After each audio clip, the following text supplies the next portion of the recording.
Some animals are just natural-born enemies, cats and birds, for example. But we've discovered some very unusual home video that shows how even these natural enemies can also become the best of friends. Wallace and Ann Calito live on the outskirts of North Attleboro, Massachusetts. They are and always have been fond of animals. I've been married 51 years, and I don't think I've been a week without a cat. Cats, I don't mind cats at all. One day, while sitting on their porch, the Calitos saw a stray kitten walking past the edge of their yard. This was a kitten that wasn't much more than, I'd say, 3 or 4 months old. A couple days later, they saw it again, but this time it wasn't alone. And who was with him but a crow? It can't be. A crow and a kitten? No. I said, my God, a crow? A crow and a kitten? It's impossible. And I said, my wife, there's a cat and a crow running down the road.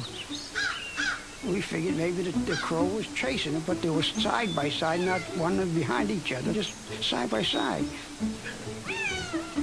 I said, they must be friends. Worried that the kitten would starve, Ann put out some food. But the next time she saw it, she realized her worries had been for naught. The cat was laying down, and the crow was picking things up out of the grass to feed him. He looked like he has a worm or something. And actually, he was feeding the cat. Oh, my God, he's taking care of the kitten. We were shocked because the crow, they're supposed to eat anything that's got fur on it. And all of a sudden, he was feeding the kitten and caring for the kitten and bringing it to the water and doing all sorts of things that a crow shouldn't do. I know birds and cats are not friends. I don't care what kind of a cat or what kind of a bird it is. You just don't see things like that. Ann immediately called her veterinarian to ask for advice and spoke with the office manager, Jane Dash.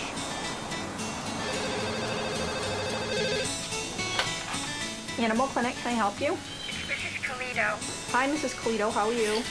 I have She said there was a stray kitten that was in the yard, and she mentioned about a bird kept coming, a bird kept coming. It's a big crow, following him all over the yard. Feeding him. She said it's feeding the kitten, you know, and it's protecting the kitten. The bird is protecting the kitten, is that what you're saying?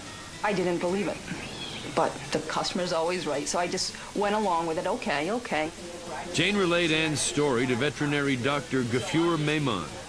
I don't think it was possible. That was my belief, that I have not heard, not seen, never a crow feeding the cat, never. A big bird. Dr. Maimon called Ann back to hear her story firsthand. I said, Mrs. Calito, you know, if you think what you are telling is correct, you got to document it, because nobody will believe in these days and time. The Calitos took the good doctor's advice, and for the next 8 months, they videotaped the amazing relationship between these two natural-born enemies. What they recorded was the daily routine of a bird looking after and caring for a motherless kitten. It's amazing.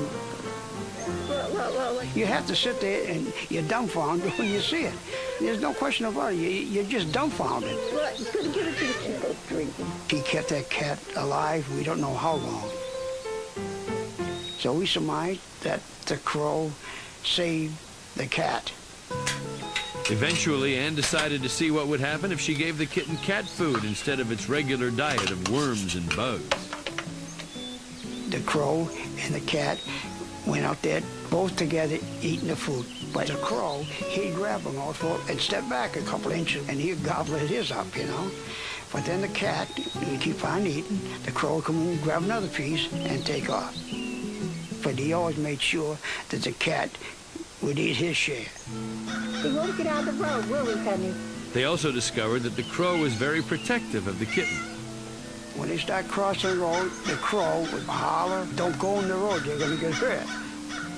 Sometimes he'd get in front of it and kind of push her back to the sidewalk. He was protecting her, see? And because they were so friendly. And it's their unlikely friendship that comes across most vividly in the tapes. For hours each day, they would tease, torment, and play with each other. Yep.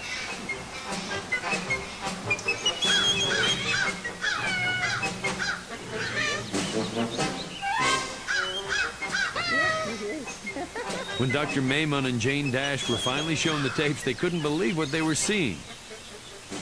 The bird was acting like the kitten's mother, you know, picking things off the grass and then putting it in the mouth. And the kitten, of course, play. Everything's play.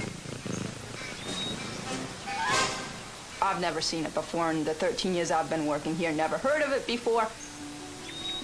The only theory I would say is that they were both young and they did not know any better. It's the mother instinct in the crow. As the months passed, Anne gained the confidence of the cat she'd named Cassie, and it would spend nights in the house. But every morning, the bird would be there, waiting. The bird trusted me because she looked right in at me and she would crow and crow until I let Cassie out. She was fine when I let Cassie out. We opened the door and the crow and the cat walked down the stairs together, took off together and played together again. It had to be, what do you call a cat and a bird? Love, friendship, or what, you know? Best friends. Best friends. Perhaps there's a lesson we can all learn from this incredible relationship. If you're able to gain trust in someone or something or each other, then anything is possible. The crow gained confidence playing mother to this kitten, and the kitten trusted the crow, which was the only mother figure in the kitten's world. It's a miracle because he knew that the kitten needed help, and he was there. If it wasn't for the crow feeding that cat, taking care of that cat would have been dead a long time ago. Even the vet says if it wasn't for the crow, this cat wouldn't be here. We could learn a lot. It said be friendly with your neighbors, not even your neighbors, the people you know and don't know. Be friendly with them. Because if a crow can take care of a kitten, it shows that two strangers meeting can get along with each other. No question about it.